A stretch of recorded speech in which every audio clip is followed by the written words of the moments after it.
অনেক সাহেব আছে মায়ের কথা ভুলে যায়, স্ত্রীর কথা অনুযায়ী মায়ের উপরে অত্যাচার করে, এরকমও বহুত আছে।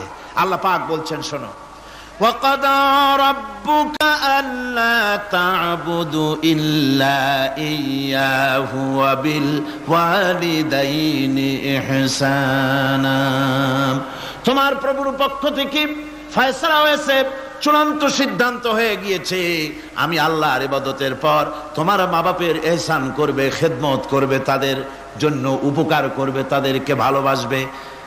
আল্লাহ রাব্বুল আলামিন বলেন মা বাপের সঙ্গে কেমনে কথা বলবে, তাদের সাথে কিভাবে আচরণ করবে, আল্লাহ তাও শিখিয়ে দিয়েছেন।